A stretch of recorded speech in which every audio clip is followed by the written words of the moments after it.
Et on est recorded.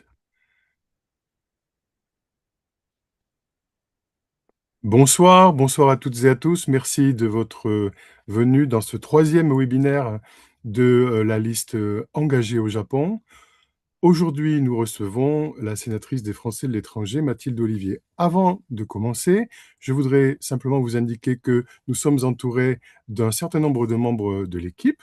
Et puis, le mode d'emploi du webinaire, c'est la même chose que pour les autres, c'est-à-dire que en raison, pour pouvoir un petit peu parler avec ordre et parce qu'il y a beaucoup de participants. Nous acceptons les questions des publics. Évidemment, c'est bien qu'il y ait des questions du public. Et pour poser des questions, vous pouvez utiliser le système questions-réponses qui se trouve sur votre écran et écrire vos réponses. Et au fur et à mesure du webinaire, qui va durer 55 minutes à peu près, nous répondrons aux questions qui sont posées. Voilà, donc je propose de démarrer maintenant.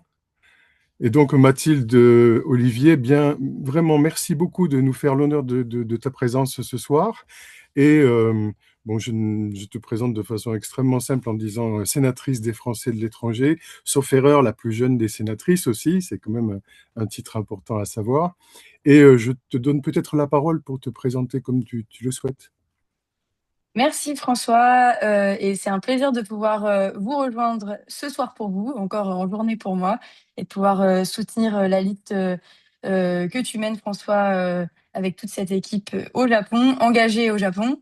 Donc moi c'est Mathilde Olivier, je suis sénatrice en effet écologiste. Je siège dans la commission en charge des questions de culture, d'éducation, d'enseignement supérieur et de recherche, de sport, jeunesse, vie associative, une commission où on traite donc d'une grande diversité de sujets, j'ai oublié de francophonie. Et puis, je suis vice-présidente aussi de la commission des affaires européennes au Sénat et actuellement avec plusieurs de mes collègues, notamment Yann Chantrel, lui aussi sénateur des Français de l'étranger socialiste, et puis deux autres collègues de droite. Nous menons une mission d'information sur le réseau AEFE et voilà, et son évolution.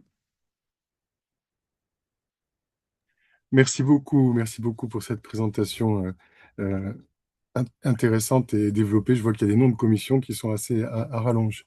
Donc, nous avons décidé quand nous avons parlé du contenu de ce webinaire, pour essayer d'intéresser et de dire des choses utiles à nos compatriotes du Japon, nous avons décidé de faire en développer deux parties. D'abord, une partie où tu nous présenteras peut-être pardon, de façon plus personnelle ton action du point de vue, entre guillemets, ce que intuitivement on pense être écologique, c'est-à-dire en particulier, par exemple, pour la protection des océans. Et une deuxième partie qui concernera ton action de sénatrice par rapport aux droits consulaires des Français, aux droits des Français de l'étranger, puisque on sait qu'en tant que sénatrice des Français de l'étranger, tu es aussi très impliquée, par exemple, sur la question du droit au compte bancaire, mais pas seulement. Donc, je voudrais simplement peut-être commencer en te posant la question. Je crois que le thème principal, c'est les océans, mais tu pourras aussi parler d'autres choses. Mais par exemple, peux-tu nous parler de ce que de ton travail sur la protection des océans et éventuellement, s'il y a des rapports avec le Japon qu'on peut mettre en valeur, ce serait intéressant. Je te laisse la parole. Ouais, merci beaucoup François. Et en effet, c'est, je pense, un thème qui peut intéresser pas mal de Françaises et de Français installés au Japon, qui de fait habitent tous pas très loin de l'océan.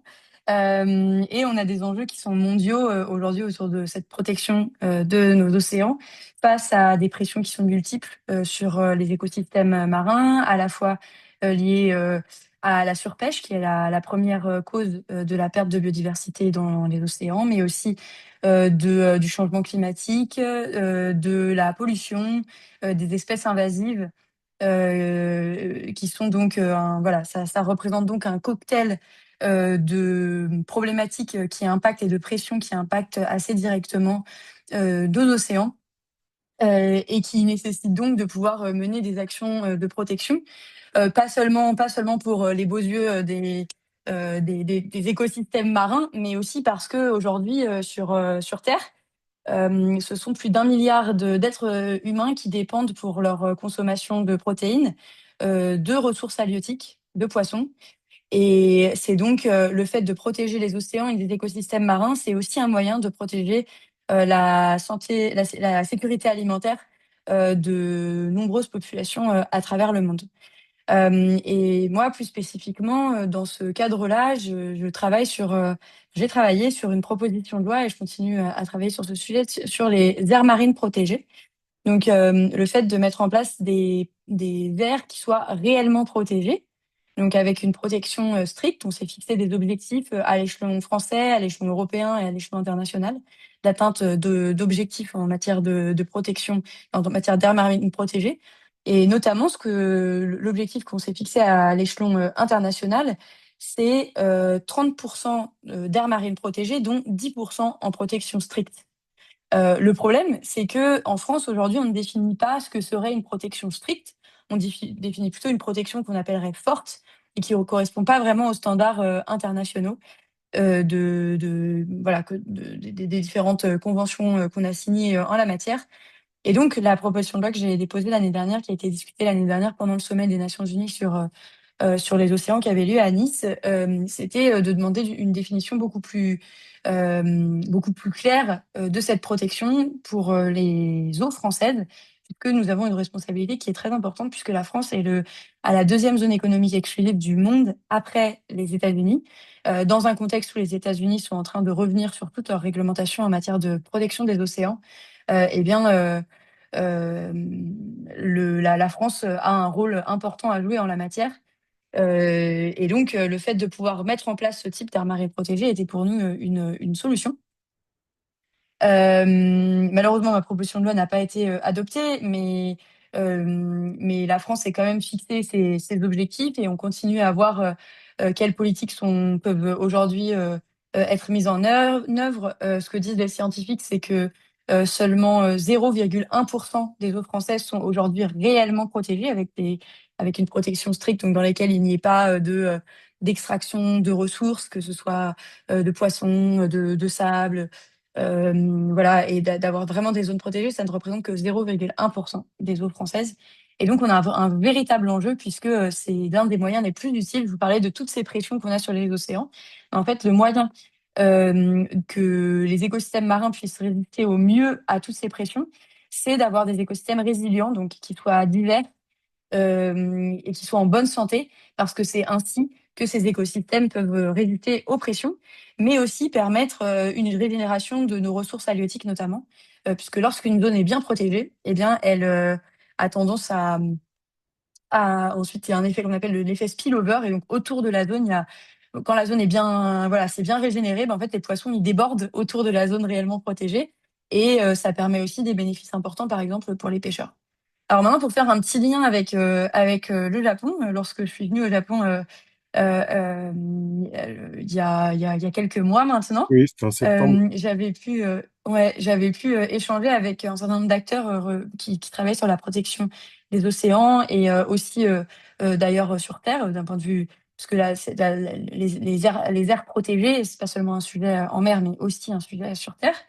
Et il me parlait de ces politiques au Japon. Il me disait que pour l'instant, il n'y avait pas d'aire marine protégée définie donc, à l'échelle du Japon qui soit vraiment, vraiment protégée, mais que l'un des cas d'école qu'ils étaient en train d'étudier, c'était en fait toute la zone autour de Fukushima, qui du coup a été interdite à la pêche pendant une longue période et dans lesquels en fait les chercheurs qui se penchent sur la régénération de la biodiversité dans cette zone. Donc bien sûr les poissons voilà, vous ne pouvez plus consommer les poissons de cette zone et voilà donc les pêcheurs n'y allaient plus. Mais en fait la biodiversité dans cette zone s'est régénérée de manière assez exponentielle. Pour l'instant les études apparemment enfin ne sont pas encore trop sorties il me semble sur cette question spécifique, mais voilà on a un enjeu. Ce sera intéressant de voir à quel point cette zone peut être voilà, enfin, démontre que lorsqu'on arrête la pêche dans une zone, que ce soit la pêche intensive ou même des pêches artisanales, en fait, le fait d'avoir vraiment des zones qui soient dans lesquelles il n'y a vraiment aucune pêche, c'est ce que disent, d'après les scientifiques, c'est vraiment là où l'impact il est le plus grand. Eh bien, ça permet une réelle régénération, tout comme voilà, tout comme en Ukraine, on a vu autour de Tchernobyl, cette biodiversité qui est revenue. C'est très contre-intuitif et c'est très c'est un peu bizarre de donner ces exemples, mais finalement on a très peu d'exemples sur Terre où on ne touche pas à une zone pendant une période donnée très longue. Et c'est apparemment le cas aussi dans les eaux autour de Fukushima. Voilà, je m'arrête peut-être là sur la question de la protection des océans et puis je suis à votre disposition pour parler plus globalement aussi de ces enjeux océans. Merci beaucoup. J'avais si possible, deux toutes petites questions, mais pas. euh, Comment ça se fait quand on fait un projet de loi qui a l'air d'être d'utilité publique, et qui a l'air de répondre à une évidence, à un enjeu évident de protection, et tu as bien expliqué, c'est pas protéger la entre guillemets nature, c'est parce qu'il y a des gens, des millions, des milliards de gens qui dépendent de ça. Quelles sont les motivations des parlementaires qui votent contre? Comment on peut être contre? Mais en fait, ouais, c'est tout l'enjeu et toute la problématisation des questions écologiques au Parlement et au Sénat, qui est donc un Sénat bien sûr très conservateur. Euh, c'est que avant tout, ce sont les questions de compétitivité et de balance commerciale qui sont mises en avant par nos collègues et qui en fait illustre la tragédie du bien commun pour celles et ceux qui connaissent ce concept. L'idée de dire en fait que si nous on ne pêche pas ces poissons, que si nous on n'exploite pas nos ressources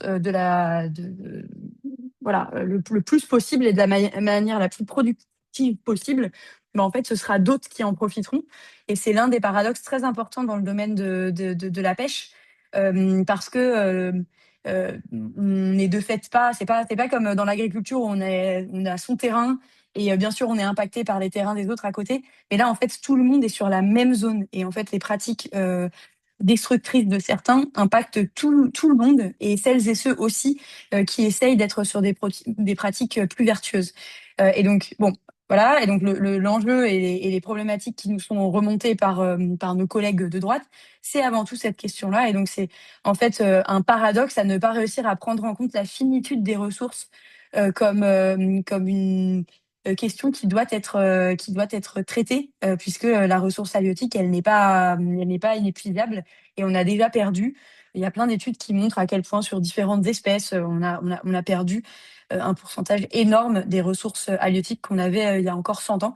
Par exemple, sur le thon, eh bien, on a aujourd'hui alors il y a différents types de thon, mais donc le thon, les thons qui étaient dans l'Atlantique Nord, on a aujourd'hui 1% du thon de ce qu'il y avait dans les années 1900.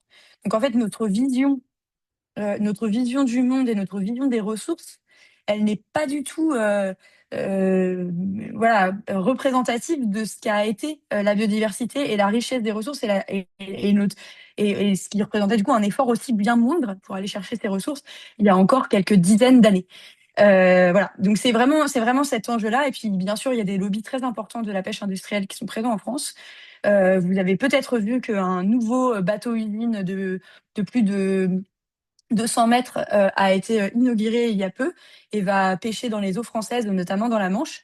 Et ce sont des bateaux qui pêchent en une journée, euh, ce qu'un pêcheur artisan ne pêchera même pas dans toute une vie. Et ces bateaux, ils ont un impact désastreux sur nos écosystèmes, mais aussi sur nos modèles sociaux, parce que c'est aussi, voilà, ça fait aussi c'est moins de personnes qui sont donc qui travaillent dans ce monde de la pêche. Ce sont des grandes entreprises qui pratiquent l'optimisation fiscale. Donc voilà, c'est tous les enjeux de la concentration aussi des moyens auprès de personnes voilà, qui concentrent les ressources et le capital. Et puis, quand il y aura plus de poissons, ils investiront autre part et nous laisserons un environnement qui ne sera plus sain. D'accord, donc il y a vraiment Merci, c'est inquiétant. Il y a une espèce de cercle vicieux là dans, dans ce domaine-là, dans les domaines où les choses sont, où les ressources sont limitées, et la mer est limitée, et ce qu'on peut mettre dedans est limité, effectivement. Ce qui peut vivre dedans est limité.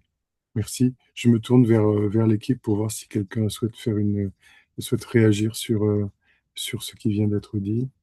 Je vois que dans le public, il n'y a pas encore de questions. Ok, d'accord.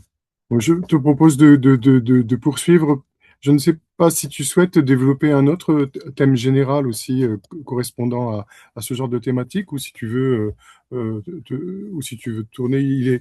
On a commencé il y a 20 minutes, il reste encore donc 35 minutes. Euh, Mhm. Si tu as un Je autre peux, thème, vas-y, oui. Oui. Ouais, je peux peut-être juste vous donner en quelques mots une vision un peu. Je pense que vous en avez aussi, vous avez pu en discuter avec les autres sénatrices, sénateurs que vous avez déjà pu, avec lesquels vous avez déjà pu faire des webinaires dans le cadre de la campagne. Mais nous sommes dans une situation au Sénat actuellement qui est et puis globalement au Parlement et dans la sphère politique française qui est inquiétante, qui est inquiétante sur les reculs sociaux, sur les reculs environnementaux, sur les reculs démocratiques. Siégeant dans la commission de la culture, je vais pas trop y revenir dans le cadre de ce webinaire, mais il y a aussi bien sûr tous les sujets actuellement qui traitent du monde, enfin qui concernent le monde de l'édition, le monde du cinéma, maintenant des festivals, des salles de cinéma et la concentration de ressources privées et de visions du monde réactionnaire qui investissent dans ces milieux et qui remettent en cause la liberté de l'art, la liberté des artistes et représentent un danger important pour notre démocratie. Et c'est vraiment important pour nous toutes et tous de s'opposer à ça et à proposer un certain nombre de mesures pour lutter contre la concentration dans les mains de quelques grandes fortunes et quelques multimillionnaires de tous ces moyens très importants dans le monde de la culture, des médias. Et voilà. Donc je voulais juste mentionner cet élément. Et puis sur le volet de la transition écologique et puis des reculs environnementaux, aussi parler de la situation dans laquelle nous nous trouvons au Sénat, où les attaques contre l'ADEME, l'ANSES, toutes les organisations gouvernementales, l'Office français de la biodiversité aussi, toutes ces instances gouvernementales avec une certaine indépendance et qui sont là pour traiter de la question de la transition énergétique, de la santé environnementale, de la perte de biodiversité et de la protection de la biodiversité, eh bien toutes ces agences sont aujourd'hui remises en cause ou mises en danger même par leur propre par le gouvernement et par celles et ceux qui devraient les défendre, et que ce soit d'un point de vue financier, par des baisses importantes de leur budget, mais que ce soit dans la remise en cause même des résultats scientifiques que ces agences produisent. Que ce soit, voilà, vous avez suivi sans doute la loi du plomb, et j'imagine que certains des personnes connectées aujourd'hui ont signé la pétition sur la loi du plomb. Bah, je vous encourage à, si vous ne l'avez pas encore fait, signer la pétition pour la loi du plomb 2.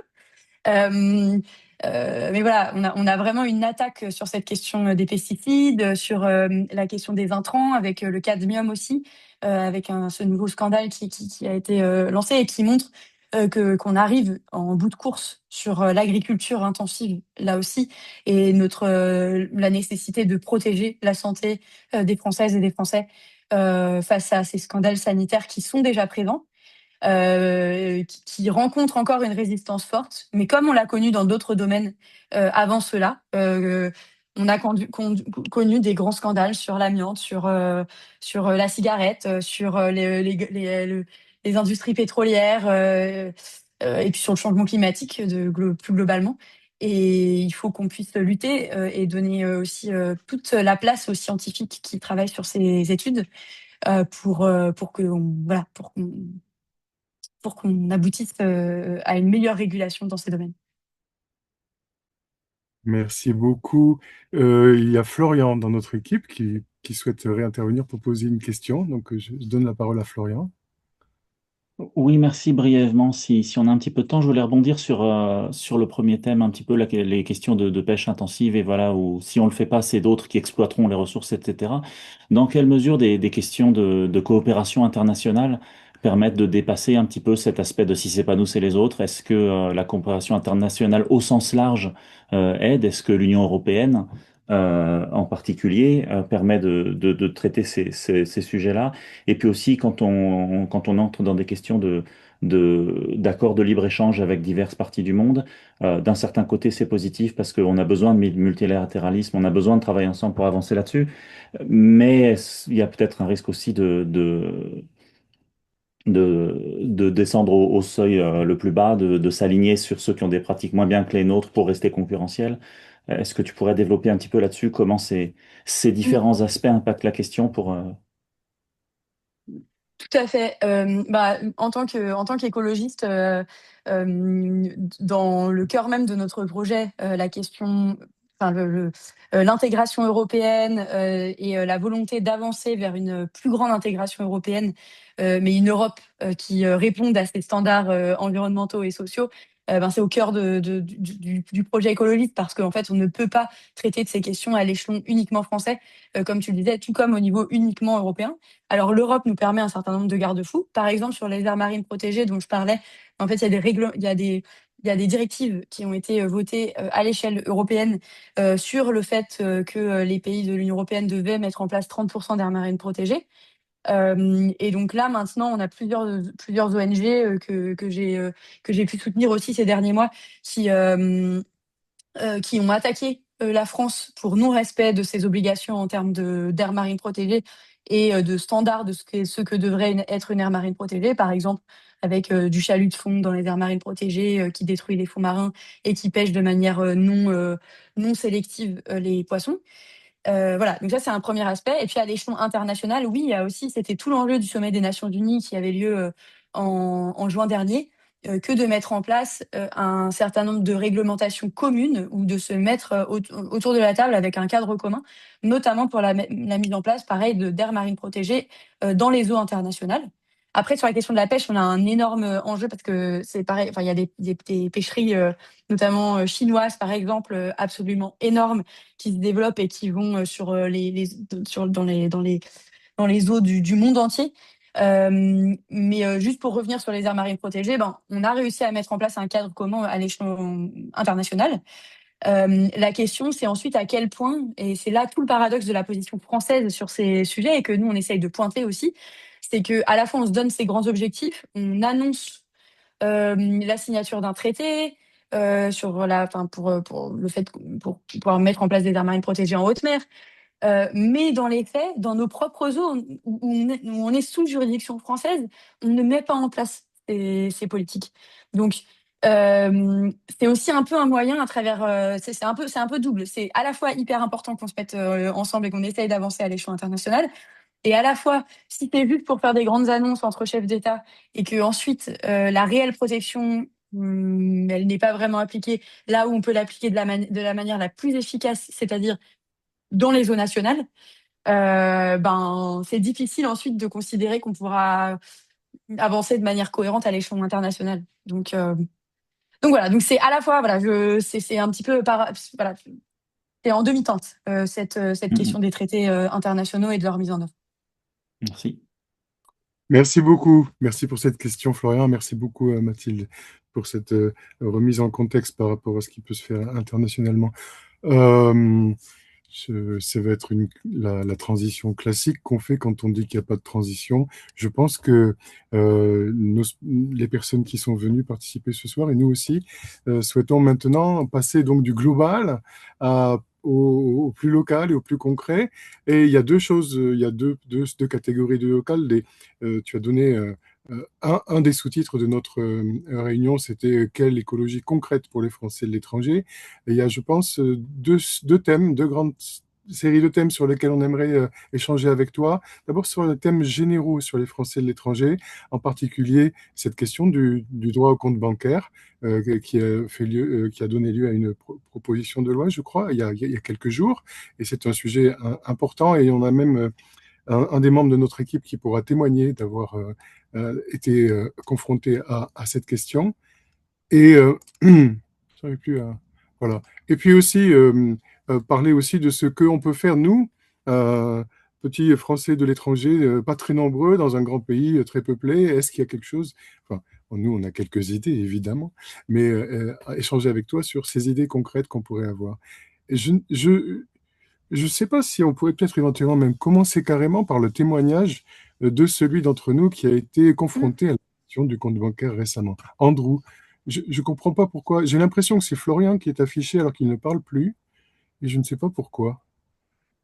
Andrew, prends la parole pour voir si tu vas t'afficher. Oui, oui. En tout cas, moi, je te vois bien, François. Ok, Oui, pour prendre mon cas personnel, environ un an après avoir quitté le territoire français, je me suis retrouvé dans cette situation où mon compte bancaire a été clôturé et sans préavis. Euh, alors, j'ai envie de dire que dans mon cas personnel, ce n'était pas bien dramatique parce que je ne percevais plus de revenus depuis la France.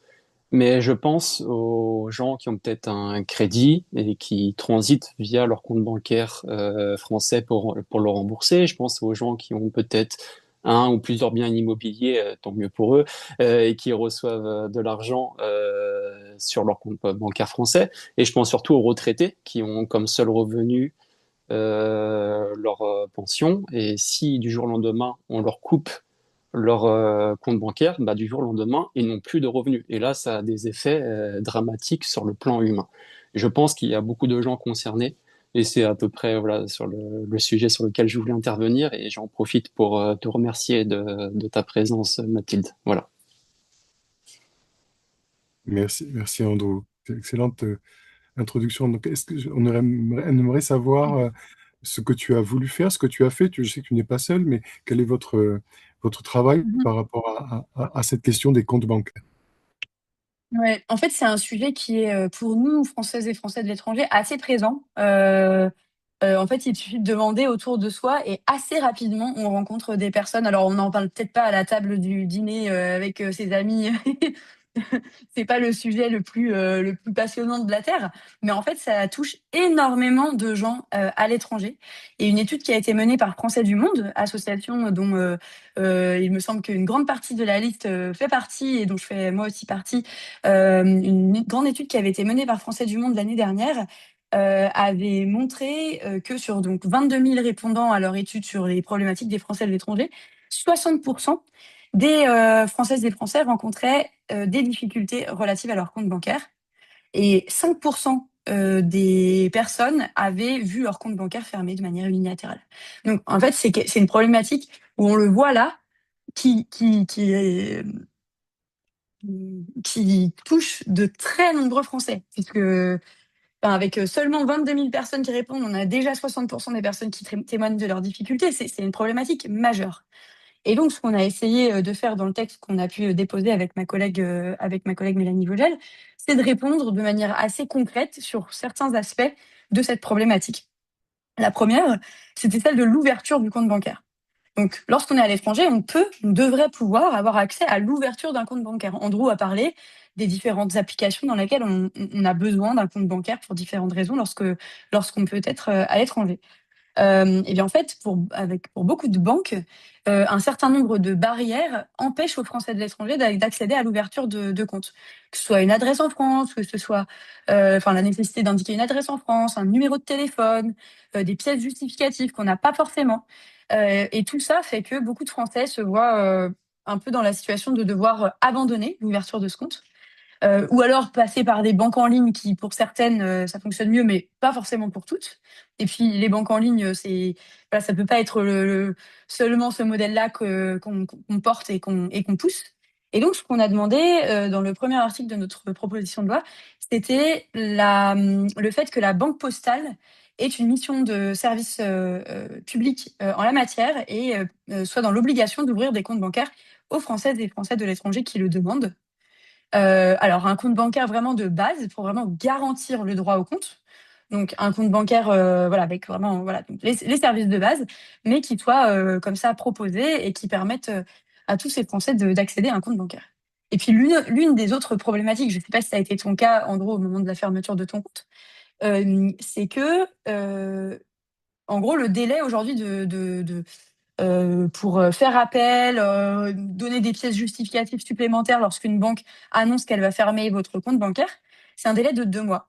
Sauf que lorsqu'on habite à l'étranger, et notamment lorsqu'on habite loin, je pense qu'au Japon, vous avez sans doute déjà fait l'expérience de ça, mais en fait, le courrier potentiellement n'arrivera que 2 mois, que 2 mois plus tard, et donc le compte bancaire sera déjà fermé au moment où vous recevrez le courrier. Et donc, ce qu'on demandait ici, c'était une mesure assez simple de faire passer ce délai d'information avant fermeture du compte bancaire de 2 à 4 mois. Voilà, c'est des mesures. Et puis après, on avait une mesure sur l'inactivité des comptes français. Donc, c'est la même chose. Il y a beaucoup de personnes qui gardent un compte en France au cas où, ou pour pouvoir traiter de temps en temps de certaines démarches, ou voilà, dans des pays avec des situations politiques, dans des contextes géopolitiques compliqués, ben, les personnes préfèrent se dire: «Bon, je garde un compte bancaire en France. Si j'ai le moins de soucis, si je dois revenir en urgence en France, bon, j'ai un compte bancaire avec un peu d'argent dessus». Et bien ces comptes, lorsqu'ils sont inactifs, au bout d'un an, les frais peuvent enfin le compte peut être fermé et la somme qui est sur ce compte transférée à la Banque de France, et c'est toute une galère ensuite pour récupérer ces sous, et donc on demandait à faire passer ce délai de 1 à 5 ans. Voilà, donc malheureusement, encore une fois, mauvaise nouvelle, mais on continue à se battre, et c'est pour ça qu'on a besoin d'être plus de parlementaires, des Français de l'étranger, de gauche et écologistes au Sénat. Et pour ça, de faire aussi élire des conseillères, conseillers des Français de l'étranger qui portent ces valeurs, qui les portent à l'échelon local, à l'Assemblée des Français de l'étranger, et qui votent pour des parlementaires progressistes au Parlement. Donc malheureusement, malgré le fait que tous les parlementaires des Français de l'étranger étaient d'accord avec et ont voté pour notre proposition de loi, eh bien, la majorité sénatoriale, donc LR, Union centriste, a voté contre ce texte. Et les parlementaires, les sénatrices, sénateurs des Français de l'étranger de droite n'ont pas réussi à convaincre leurs collègues sur cette proposition qui, somme toute, n'était quand même pas révolutionnaire, mais permettait de répondre à une problématique très concrète. Malheureusement, le lobby bancaire a eu, je crois, un petit peu plus de poids que nous dans le vote final de ces groupes de droite. Et donc voilà. Donc, si vous êtes concerné par cette question et que vous vous posez encore la question de comment voter pour ces élections consulaires, ben, je pense que c'est quand même une information importante pour vous toutes et tous de savoir qui se bat pour vos droits sur ces sujets spécifiquement. Et c'est pas neutre, parce que pour nous, écologistes, mettre ce sujet dans une de nos niches parlementaires, c'est un temps important qu'on consacre à cette thématique. Et nous sommes un petit groupe. On peut discuter de 4 textes par an, 2 fois 2 textes, qu'on peut mettre à l'agenda dans le cadre de nos niches parlementaires.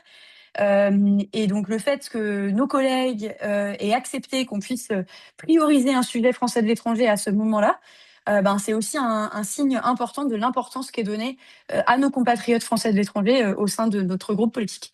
Donc voilà,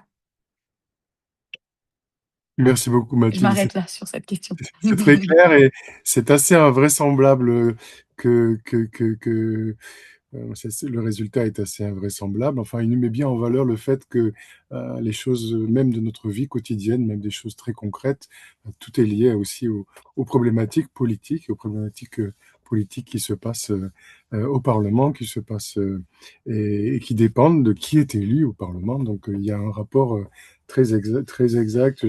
On ne peut pas dire, bien sûr, par exemple, quand on est conseiller des Français de l'étranger, 99% du temps, on agit en fonction de ses valeurs tout le temps, mais on ne pense pas à quel parti on appartient quand on est conseiller des Français de l'étranger. Mais il y a des moments euh, où il faut savoir pour qui on choisit comme représentants, qui vont choisir ces lois et qui vont décider. Cette chose qui me paraît invraisemblable de s'opposer à une mesure qui était approuvée par l'ensemble, en plus des 12 sénatrices et sénateurs des Français de l'étranger, toutes tendances politiques confondues. Donc, ce qui montre bien que c'était une mesure qui allait de soi.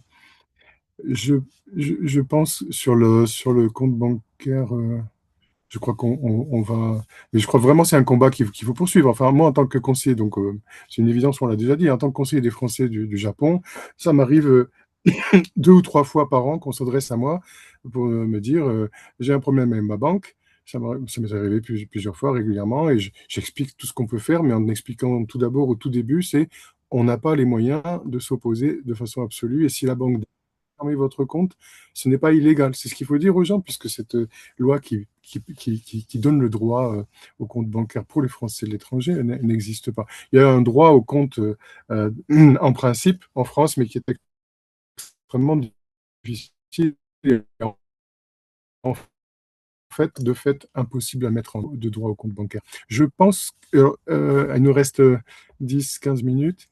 Euh, euh, Je pense que tu t'es aussi illustré, tu as aussi travaillé sur d'autres points qui concernent les Français et l'étranger, sur l'inclusion, le handicap, par exemple.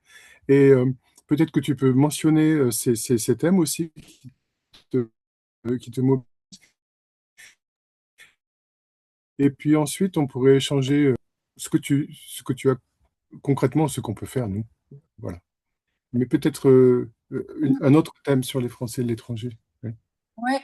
Oui, sur la question, du handicap et de l'inclusion, peut-être mentionner quelques éléments et puis, en plus, on a travaillé, sur ce sujet, ensemble, François, donc c'est aussi super de pouvoir s'appuyer sur des élus des Français de l'étranger, comme toi, aussi très engagés. Ah zut, vous m'entendez bien? J'ai l'impression que ma connexion, alors je sais pas si c'est moi ou si c'est François qui OK, c'est moi. Ça enfin moi ça va. Donc c'est important de pouvoir s'appuyer, sur des élus qui sont aussi engagés sur ces sujets et donc de mon côté, j'ai porté une proposition de loi sur la question des aides adultes en situation de handicap, parce que aujourd'hui, les adultes en situation de handicap, lorsqu'ils ont une reconnaissance de leur handicap qui est entre 50 et 80 à l'étranger, ils ne peuvent pas avoir accès à des aides adultes handicapés. On appelle ça l'aide AAH. Tandis qu'en France, eh bien, ils pourraient avoir accès à ces aides si ça représentait, leur handicap représentait une impossibilité, une grande difficulté à accéder au marché du travail. Et donc on demandait à ce que ce soit, d'abord adapté, dans les mêmes critères pour les Françaises et les Français de l'étranger. Et puis il y a une autre problématique qui concerne autant les adultes que les enfants, en situation de handicap, qui est, celle des ressources et c'était un point sur lequel lorsque j'étais venue au Japon, on avait pu échanger sur ce point et ça concernait, il me semble, des familles, françaises installées au Japon. C'est-à-dire que ces allocations, qu'elles soient enfants ou adultes, elles ne sont pas dépendantes des ressources, soit de son conjoint ou de sa famille. Elles sont dépendantes d'aides qu'on peut recevoir à l'échelon local, de la sécurité sociale locale. Et donc, si on reçoit une aide, par exemple, si on peut toucher une aide du ministère des Affaires étrangères de 500 euros et que l'État japonais donne une aide de 300 euros, ben, le ministère ne paiera que ce delta de 200 euros.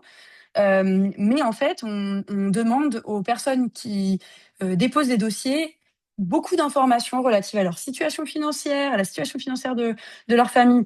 Et ça amène à une certaine confusion pour les gens sur Exact. la possibilité d'accéder à ces aides. Et donc, j'ai déposé, suite aux interpellations de plusieurs conseillers des Français de l'étranger, j'ai déposé une question écrite il y a quelques semaines maintenant pour demander une clarification du ministère de ces instructions en la matière, parce que, en fait, lorsqu'on est dans une démarche de reconnaissance du handicap, on a plein de choses à gérer. C'est très compliqué, c'est des périodes pas évidentes et en fait, ça rajoute une pression et des documents encore en plus à aller chercher, qui sont, vraiment difficiles, pour, les proches de personnes en situation de handicap. Donc voilà, donc c'est important pour nous de pouvoir, défendre le droit, de ces personnes, parce qu'il y en a plein à l'étranger, et qui sont souvent, invisibilisées.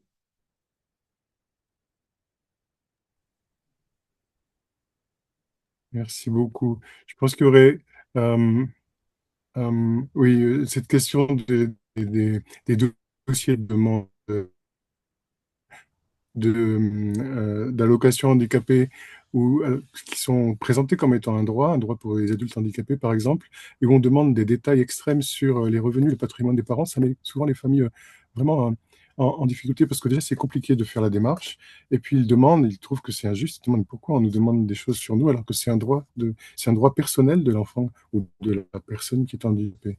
Donc, c'est vraiment un sujet qui est très, très important aussi. C'est bien à 55 que tu dois nous quitter, c'est bien ça? C'est pour prévoir ce qu'on va dire après. Oui, d'accord. 55-57, voilà, Hmm, d'accord. Euh, il y avait peut-être, mais alors, Florian, tu as une question sur les AESH, mais alors, tu la poses de façon courte, s'il te plaît. Oui, sur ces questions de difficulté d'avoir accès aux aides pour les handicapés, moi, de ce que j'avais vu à travers mon expérience sur le lycée de Kyoto, c'est que des enfants qui sont en situation de handicap et qui ont droit à une aide sous forme de prise en charge de la rémunération des assistants scolaires, avaient des difficultés extrêmes à les obtenir parce qu'il faut passer par la maison départementale du handicap, et qu'il n'y a pas d'autorité centrale pour s'occuper de ça, mais que les maisons départementales du handicap sont pas tellement au courant du fait qu'elles doivent s'occuper des Français de l'étranger. Et on a des dossiers qui patinent pendant des mois, voire des années, et ça complique terriblement l'accès à ces droits. Tout à fait. Qu'est-ce qu'on peut faire? Où est-ce qu'on en est? Merci beaucoup, Florian, pour cette question, parce que c'est un sujet que j'ai pas évoqué, mais j'ai aussi déposé une autre proposition de loi pour demander la création, pas d'une MDPH spécifique pour les Français de l'étranger, parce que je pense qu'il n'y a pas assez de dossiers pour qu'on ait une maison du handicap spécifique Français de l'étranger, mais de pouvoir avoir une section dans une MDPH spécifique pour les Français de l'étranger, et qui puisse donc centraliser les problématiques relatives aux Français de l'étranger avec des enjeux qui sont parfois assez spécifiques dans certaines régions du monde. En fait, le fait d'avoir certains problèmes de peau, quand on est dans des zones avec un niveau d'exposition solaire très important, c'est pas du tout la même chose que d'être, je sais pas, en Norvège, où on va pouvoir mieux se protéger.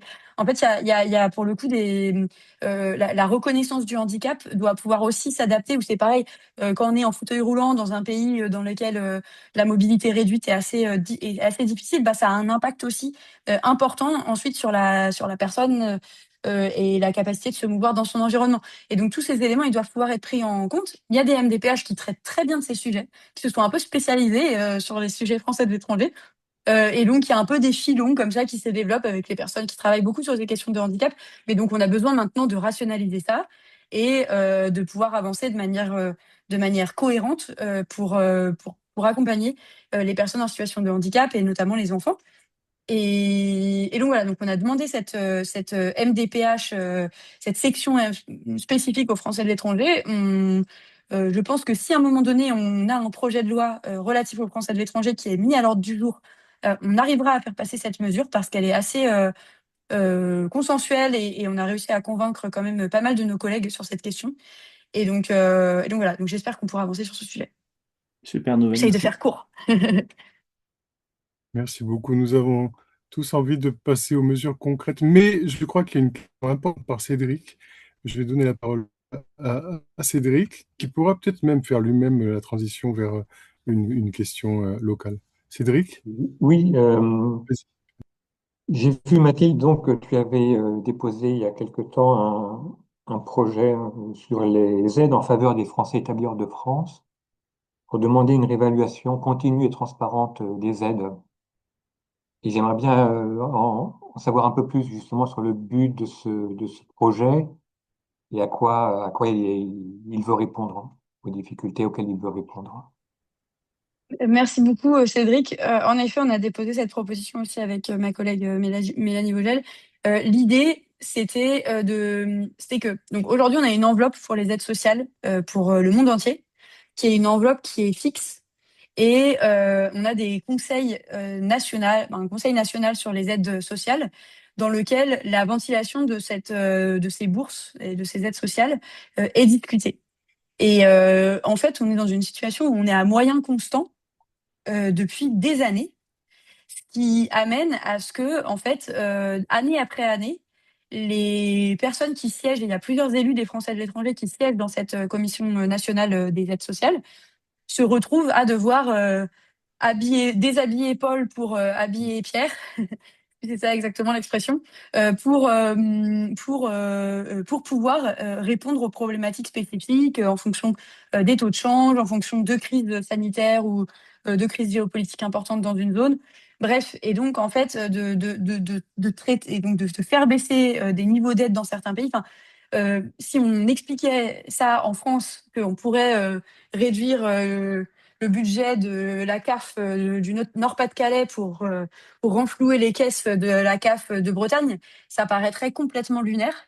Et on a besoin en fait que pour les Français de l'étranger, on s'appuie pas sur voilà des discussions comme ça où on va faire des calculs voilà, mais qu'on puisse vraiment s'appuyer sur l'évolution du coût de la vie dans les pays et vraiment répondre à l'enjeu de l'insécurité sociale pour un certain nombre de nos compatriotes à l'étranger.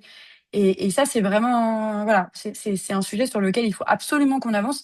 Et ce sont encore une fois des choix budgétaires que d'empêcher la réévolution de ces aides sociales. Et nous, on s'y oppose et on porte des amendements tous les ans dans le projet de loi de finances pour qu'on ait des budgets suffisants pour répondre aux demandes en termes d'aide sociale. Merci. Merci beaucoup. Merci beaucoup. Je propose, je ne sais pas, Cédric, si tu veux garder la parole pour évoquer éventuellement ce que, ce que peuvent faire ou poser une question sur ce que peuvent faire les Français de l'étranger à notre Oui. niveau. Alors, Vas-y. j'aurais plutôt une question, effectivement, Mathilde. Je pense que tu as vu pas mal de personnes, d'intervenants écologistes dans différents pays qui étaient avec les Français de l'étranger. J'aimerais savoir s'il y a des pratiques que tu as remarquées qui gagneraient à être recopiées dans d'autres pays. Mm. Alors l'un des points qui est pour moi important et sur lequel, comme on est en plein pendant les élections consulaires, qui pour moi est important de pouvoir, enfin sur lequel c'est important de pouvoir s'appuyer, c'est les responsabilités ou le cadre du mandat des conseillères et conseillers des Français de l'étranger.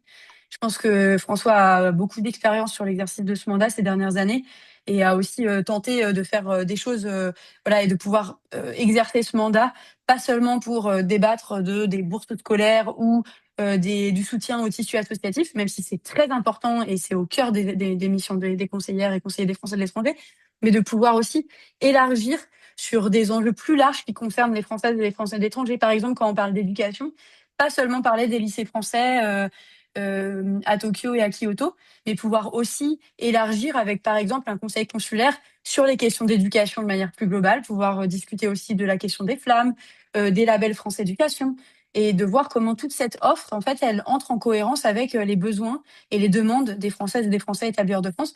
De la même manière, sur la question de la transition écologique, il y a des élus, conseillères, conseillers des Français d'étrangers dans certaines zones du monde qui ont essayé d'organiser des conseils consulaires sur ce sujet de l'écologie et comment, dans la communauté française, on peut travailler sur ces questions de transition écologique, quels sont les engagements qui sont pris, à la fois par les lycées français qui ont des objectifs en termes de labellisation et EFE 3D, donc c'est sur les questions de développement durable. Et d'ailleurs, je crois que à Tokyo, ils sont assez avancés.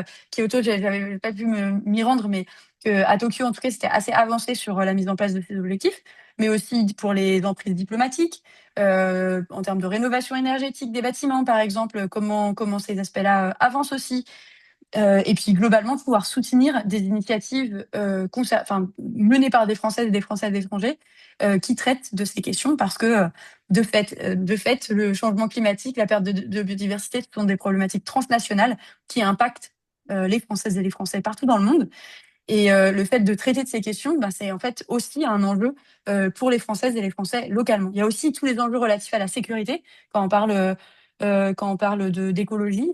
En fait, à la fois pouvoir traiter dans les conseils, dans les comités de sécurité qui sont menés dans les postes, de pas seulement traiter de risques en termes, je sais pas, de risques géopolitiques par exemple, ou de risques par exemple, de tremblements de terre ou voilà, des risques un peu structurels à un pays, mais aussi pouvoir traiter de cette question des risques liés à certains enjeux climatiques qui vont s'intensifier. Je crois qu'au Japon, notamment la question des typhons, c'est quelque chose qui est de plus en plus et de la violence des typhons, bah, ça a un impact toujours plus important aussi sur les villes et la capacité d'adaptation et de réponse à la crise. Enfin, à quel point on intègre ces éléments dans la manière dont on pense nos processus de sécurité. La même chose sur par exemple, les incendies dans certaines régions du monde, sur les crues. Voilà, on a des vrais enjeux pour avancer notre résilience, malheureusement.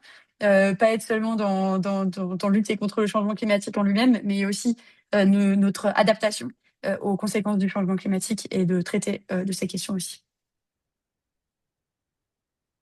Merci beaucoup, Mathilde. Je crois que c'était vraiment une bonne question et que c'était euh, le, euh, la bonne question qui nous amène à ce qu'on peut amener. Donc, effectivement, la question d'un conseil consulaire ou d'une réunion consulaire, puisqu'on ne peut plus faire des réunions, l'administration interdit maintenant de faire des conseils consulaires qui sont en dehors des thématiques prévues par la loi, mais on peut faire des choses qui y ressemblent. C'est ce qu'on est en train de faire à propos de l'éducation, justement, comme tu viens de le dire. Il y a des initiatives dans la communauté française, il y a des initiatives sur des actions de nettoyage de rivières, par exemple. Français du Monde fait une opération Rivière Pro régulièrement. Il y a des initiatives dans les établissements scolaires. Et il y a des initiatives individuelles qu'on voit plus ou moins. Il y a une association qui fait des fresques du climat, mais c'est encore un petit peu confidentiel. Et donc l'idée d'élu qui serait motivé par ces thèmes serait de faire une réunion, une structure peut-être un peu plus durable qui donnerait de la visibilité et qui passerait du niveau des initiatives individuelles, qui ferait connaître les initiatives individuelles et associatives, et peut-être qu'il y aurait des initiatives au niveau de la communauté entière. Je pense en particulier avec Cédric, on avait déjà travaillé ensemble il y a quelques années sur la question de l'électricité. Au Japon, à peu près 80% de l'électricité provient de l'énergie fossile, des énergies fossiles. Mais en tant que consommateur individuel, on a le choix de choisir pour des contrats qui se basent sur des énergies renouvelables. Et beaucoup de gens ne savent pas, ne connaissent pas l'information. Et simplement, le simple fait de faire passer cette information peut faire. Alors, je sais que c'est toute petite échelle, ça n'a rien à voir avec ce qu'on peut faire au niveau global, mais c'est déjà une petite chose qu'on peut faire concrètement. C'est par exemple choisir un contrat d'électricité qui n'utilise pas les énergies fossiles ou le nucléaire. Au Japon, le nucléaire actuellement est tout petit. Voilà. Donc, il y a des idées, nous avons des idées. Dans notre programme, il y a justement cette question de faire de faire de mettre à l'échelle de la communauté les initiatives, de mettre des initiatives aussi de rencontres avec des spécialistes pour sensibiliser les gens. Je pense qu'on avait pensé à un conférencier éventuel qui aurait pu participer au webinaire d'aujourd'hui, qui est un spécialiste de protection des océans, qui est un Français qui habite à Okinawa. Et ça sera intéressant, par exemple, d'organiser avec cette personne une vision très locale qui nous concerne du Japon, mais sur ce qui se passe sur ce thème-là. Est-ce que, alors je sais il te reste une minute, et je demande à l'équipe si quelqu'un veut rebondir sur ce qu'on vient de dire ou s'il y a une question. Si d'autres personnes veulent encore réagir dans le chat, Oui. n'hésitez pas à poser Oui. une dernière question dans le chat. Tout à fait, j'observe le chat aussi avec attention pour regarder s'il y a des questions. Et juste pour, parce qu'il y en a une qui est assez rigolote, qui demandait si au niveau individuel, fallait-il se priver de sushi? Traiter des questions d'été. Et donc c'est assez rigolo comme question. Et il avait parlé du thon avant et de la surexploitation du thon. Mais ces enjeux, ils peuvent avant tout, pour moi, être traités. Alors à l'échelle individuelle, c'est très bien de s'engager, et c'est la première étape parfois de la prise de conscience d'un certain nombre d'enjeux. Mais les enjeux sont avant tout structurels. Et c'est en traitant de manière structurelle, par exemple, la surexploitation du thon, la préservation des ressources, les quotas dans les différents territoires, pas seulement en Europe, mais dans, par exemple, les accords de pêche que l'Europe va faire avec un certain nombre de pays dits du Sud, et ici essayer de respecter les ressources. Et c'est ça qui nous permettra de régler, voilà, d'être plus efficace sur la manière dont on répond aux enjeux climatiques et de justice sociale plus globalement. Merci beaucoup. Je crois que c'est l'heure à laquelle tu dois nous quitter. Vraiment, merci beaucoup Mathilde de nous avoir donné aussi cette vision du travail parlementaire très dynamique, très mobilisatrice, parce qu'on voit que tu as des valeurs et que tu essaies d'appliquer ces valeurs dans ton travail. Et ça donne une image, globalement même une image de la politique extrêmement positive. Et donc, merci pour ça aussi. Et tu nous as permis aussi de relier les élections consulaires avec le global. Et ça, c'est très important aussi. Et j'espère que tout le monde y pensera en votant à partir de après-demain soir, 19h, pour ce qui est du Japon. Merci infiniment, Mathilde Olivier. Merci. Vas-y. Merci beaucoup, François. Et c'était un plaisir de pouvoir participer avec toutes et tous et de pouvoir soutenir votre liste. Je connais l'engagement de François localement pour voilà, c'était lorsque je me suis déplacée, je me suis aussi vraiment rendu compte de cet engagement de long terme que François mène et que l'Association française du monde aussi mène à l'échelon local pour répondre aux problématiques des Françaises et Français d'étrangers. Donc c'est un vrai plaisir et honneur de pouvoir à la fois participer avec vous aujourd'hui et puis plus globalement soutenir votre liste. Donc si vous n'étiez pas encore décidé, voilà, nous on appelle à voter pour la liste qui est menée par François Roussel et toute cette super équipe présente ce soir avec vous. À plus. Merci beaucoup. Au revoir, merci beaucoup. Au revoir.